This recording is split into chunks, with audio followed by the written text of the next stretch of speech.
अस्सलामु अलैकुम वरहमतुल्लाहि वबरकातुहू। आप देख रहे हैं हमारा चैनल वज़ाइफ का ख़ज़ाना और मैं मोहम्मद साजिद अली ख़ान।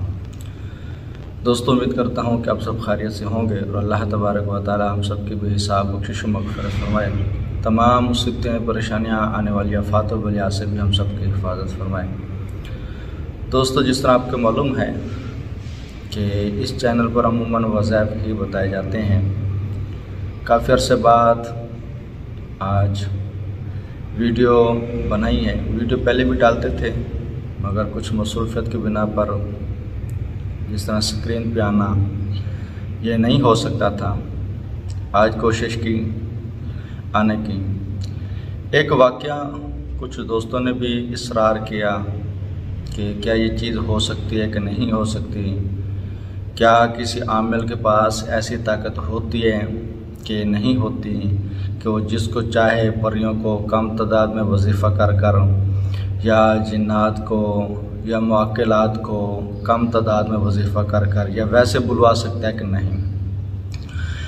एक आमिल हैं, बहुत ही रूहानी तौर पर ताकतवर आमिल हैं। उनके पास मैं बैठा तो उन्होंने मुझे अपनी एक दास्तान सुनाई कि एक ऐसा देव जो 200 ममालिक का बादशाह था, बहुत ही उसके पास ताकत थी, 10 करोड़ उसके अपनी ज़ाती फ़ौज थी और फ़ौज में भी तकरीबन टोटल देव ही थे। जिन्नात फ़ौज में नहीं रखता था और देव भी वो रखता था जो ताकतवर उस टाइम के ताकतवर थे या आमिलीन थे, उनका अपनी फ़ौज में रखता था। वरना ऑलरेडी जिन्नात हो गए या देव हो गए वो अपनी फ़ौज में नहीं रखता था। हुआ यूँ कि वो किसी एक परी पर आशिक हो गया। तो परी दूसरे मुल्क की मलका थी। पहले तो इसने उनको कहा कि मुझे रिश्ता दे दें, हालांकि परी शादीशुदा थी, उसके एक बच्चा भी था, मगर ये उस पर आशिक था। इसने उस मुल्क पर हमला कर दिया। उस परी का शोहर भी मारा गया, उसका मुल्क के कई लोग भी जिन्नात में थे या जो भी उनकी मखलूक़ात होती है मारे गए। परी बेचारी भाग गई। तो वो जो आमिल हैं वो फरमा रहे थे कि परी को पता चला कि फ़लाँ शख्स है, वो इस वक्त इसकी मदद कर सकते, वो है भी इंसान। वो उस आमिल के पास आई। तो आमिल भी हैं, बुज़ुर्ग भी हैं, माशाल्लाह रूहानी ताकत बहुत ज़्यादा है। बहुत समझो कि अब क्या कहें कि यहाँ तक हमारी मालूमात है कि सरकार अलैहिस्सलाम की बारगाह में मकबूल हैं और अल्लाह तबारक व तआला की बारगाह में भी आमिल भी हैं, बुज़ुर्ग भी हैं। तो फरमाते जब परी आई तो परी ने हमसे पनाह मांगी और मुझे कहा कि मुझे बचवाएं। जब उसने ये रोना धोना शुरू कर दिया, साथ ही कहना शुरू कर दिया कि पीछे उसकी फ़ौज आ रही है, वो मुझे पकड़ लेंगे, तो उसने फिर उससे दास्तान पूछी। उसने बता दी कि मेरे साथ ऐसा मसला बना हुआ है। खैर कुछ देर गुजरी, उसकी फ़ौज आना शुरू हो गई, उसमें देव थे। अब उस बुज़ुर्ग ने उन देवों का मुकाबला किया, उनको कैद करते रहे। जब उसकी ताकत का अंदाज़ा लगाया तो पता चला 5 लाख जो 5 करोड़ फ़ौज है देवों की, उसने जंग के लिए इस्तेमाल की हुई। बकिया 5 करोड़ उसने 200 ममालिक जो उनके पास हैं उसकी हिफाजत के लिए रखी हुई है। खैर बुज़ुर्ग ने फिर जंग के लिए आमादा हो गए। उसने तकरीबन 3.5 करोड़ अपने मुवक्किलात भेजे। तकरीबन 3 दिन इनकी जंग होती रही। तीसरे दिन बुज़ुर्ग फरमाने लगे कि यार उसकी कमज़ोरी देखो, उसकी सबसे बड़ी कमज़ोरी क्या है। वो बज़ाते खुद देव इस टाइम घर से बाहर जंग में है, तो अब उसके घर पे हमला करें, उसके घर पर कब्ज़ा करें और देखें उसकी औलाद अगर है तो औलाद को काबू में रखें। बाज़ दफ़ा इंसान की कमज़ोरी औलाद भी होती है। तो ऐसा ही किया गया। जब उसको औलाद को कब्ज़े में लाया गया, उसकी एक लड़की थी उस टाइम भी कोमे में, यानी बेहोश थी, मरी नहीं हुई थी, कोमे में थी।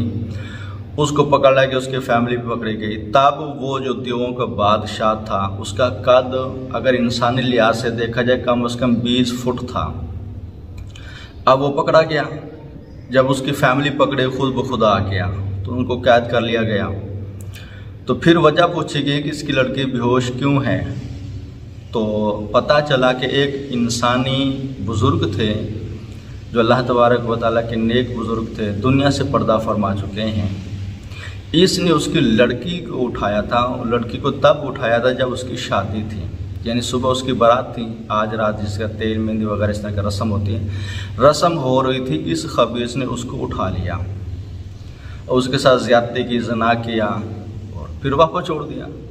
अब लड़की इसी शर्म के मारे कि मैं तो अब इस्तेमाल हो चुकी हूँ, मेरे साथ तो ज़्यादती हो चुकी है, उस लड़की ने खुदकुशी कर ली।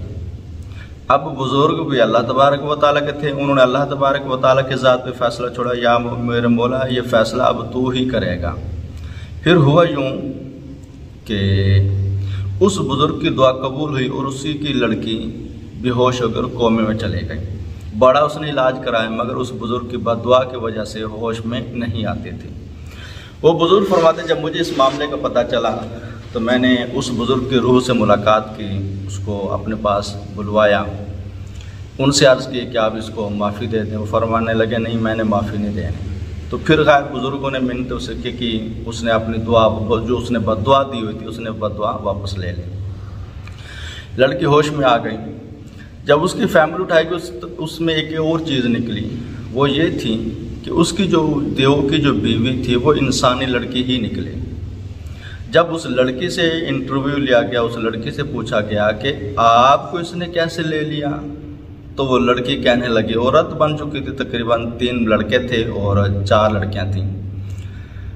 अब वो लड़की कहने लगी कि असल में मेरे साथ मसला ये बना था, मैं 6-7 साल की थी, बाग में खेल रही थी, जैसे पार्क वगैरह होते हैं, तो ये ना खरगोश की शक्ल में आ गया था ये वाइट शक्ल में खूबसूरत था, तो मुझे खरगोश वैसे पसंद थे, था भी ये ज़ख्मी, तो मैं इसे उठाकर घर ले गई। मुझे नहीं था पता कि ये देव है, मगर इसने शक्ल चेंज की हुई थी, इसके पास इतना इल्म था कि अपनी शक्ल चेंज कर सकता था।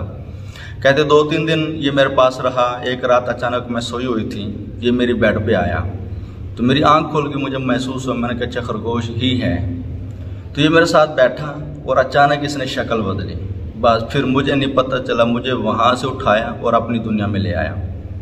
उसके बाद मैं थोड़ी सी जब बड़ी हुई, इसने मेरे साथ शादी कर ली और इसमें मेरे बच्चे भी हैं। तो वो बुज़ुर्ग फरमाते, जब मैंने उससे पूछा तो तू रहने वाली कहाँ की है, तो उसने बताया इंडिया का एक शहर है। अब उसका नाम उस बुज़ुर्ग ने मुझे तो बताया था, पर मुझे भूल गया, तो वहाँ के रहने वाली थी। अब ये देख लें कि इंसानी लड़कियां वो अपनी दुनिया में ले गए, उसके साथ रहे, शादी भी की, बच्चे भी हुए। फिर मसला क्या बना, अब वो बुज़ुर्ग फरमाते हैं कि मैंने उस जो देवों का बादशाह था, बहुत बड़ी ताकत थी, उसके पास तकड़ा था, 20 फुट उसका कद था, मैंने उसको बचाने की कोशिश की कि यार इसको कैदी कर लेता हूँ, अपना गुलाम बना लूँगा, कल को मेरी काम आएगा। मगर वो जो बुज़ुर्ग आए हुए थे, जब उसको पता चला, हम उस बुज़ुर्ग ने कहा कि उस बुज़ुर्ग को आप ऐसा कर, हम आपकी लड़की को दोबारा ज़िंदा करवा देते हैं रूह के ज़रिए। जब वो मालूमात ली गई तो पता चला उसकी लड़की जहन्नम में है। अब उस बुज़ुर्ग के पास इतनी ताकत थी, अल्लाह तबारक व तआला से दुआएं की कि इसको दोबारा जहन्नम से निकाल दिया जाए, उसकी बख्शिश कर दी जाए। खैर अल्लाह तबारक व तआला ने उसकी दुआ कबूल फरमाई और उसको जहन्नम से निकाल लिया गया। जब उस बुज़ुर्ग को ये पता चला ना कि उसकी लड़की जहन्नम में है, उस लड़की ने की सी खुदकुशी और ख़ुदकुशी करने वाला जहन्नमी है, तो उस लिहाज से वो तो जहन्नम की करार पा गई थी क्योंकि उसने खुदकुशी कर ली थी। मगर उस बुज़ुर्ग को जब पता चला, बड़े रोए कि मेरी बेटी जहन्नम में, मेरी बेटी तो ऐसे थी नहीं, मगर उसने जो अमाल किया था, जो अमल किया था खुदकुशी का, ये हराम था। अब इसी बिना पे बेचारी वो जहन्नम में चली गई। खैर उसको जब वापस लाया गया, उसको रूह के ज़रिए ज़िंदा, उसके समझो कि जो जहन्नम के मामला थे, जिस्म जला हुआ तो वो सारा सही करवाया। ज़ाहिर बात है वो जिस्म के ज़रिए तो अभी उठवाना नहीं चाहते थे, रूह के ज़रिए सारे मामला करें, क्योंकि ये बातनी मामला हो रहे थे, ज़हरी नहीं हो रहे थे। अब उस शख्स ने, वो जो बुज़ुर्ग आए हुए थे, वो उसने कहीं दुआ की, या अल्लाह ये सारा मामला अब मैं तेरे हवाले करता हूँ। अब जो आमिल थे उसने उसको, जिन जो देवों का बादशाह, उसको बचाने की कोशिश की। उसने सज़ा ये मुकर्रर की कि उस बुज़ुर्ग को कहा जिसकी बेटी का मसला था, क्या आप इस देव को पत्थर मारें, इतना मारें, या तो आप खुद थक जाएं या ये मर जाए। अब वो बुज़ुर्ग थे, उसके पास इतनी ताकत थी नहीं, उसने अल्लाह तबारक व तआला से दुआ कर ली, या अल्लाह ये मामला मैंने अब तेरे ऊपर छोड़ा।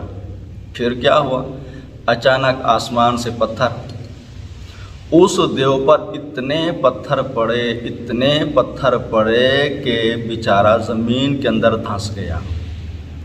वो अब आमिल कहते हैं कि जब दोबारा मैंने उस देव को निकालने की, जब वो मर गया तो मुझे पता चला इसके जिस्म में कुछ मामलात ऐसे हैं, इसे इल्म भी लेने, इसके पास इल्म भी है, ज़रूरी है, कुछ उसके पास चीज़ें हैं जो मैंने लेनी है।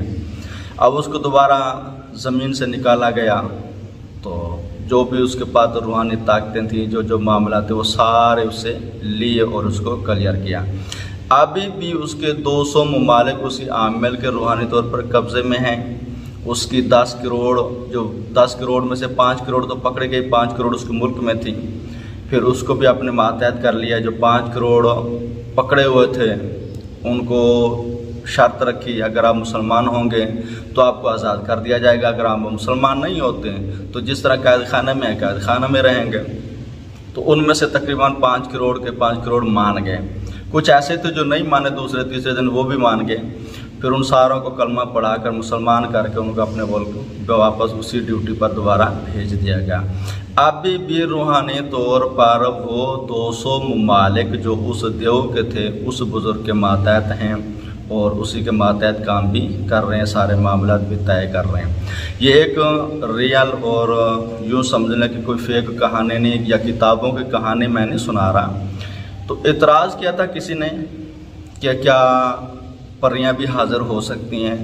तो भाई ऐसे ऐसे आमिलीन दुनिया में मौजूद हैं, ऐसे ऐसे पीर मौजूद हैं जो चाहें तो दुनिया में किसी मुअक्कल को, किसी भी चीज़ को बग़ैर पढ़ाई के भी बुला सकते हैं। मेरे पास इस तरह के कई वाक़यात हैं जो मैंने आमिल से सुने हैं। तो इंशाल्लाह कोशिश करूँगा कि आप लोगों के साथ वो शेयर करूँ ताकि आप लोगों को पता चले ये हकीकत है, ऐसा हो सकता है। जिनके साथ अगर ऐसा नहीं हो सकते, जिनके पास इतनी ताकत नहीं कि वो ऐसा कर सकें, तो अपने अंदर वो ताकत पैदा करें कि मुंह से अल्फाज जो निकालें वो आप लोगों के पूरे हों, अपने आप को इस लेवल पर ले आएँ। ये ऐसे नहीं होगा बग़ैर पीर की निगरानी के। अस्सलामु अलैकुम व रहमतुल्लाहि व बरकातुहू।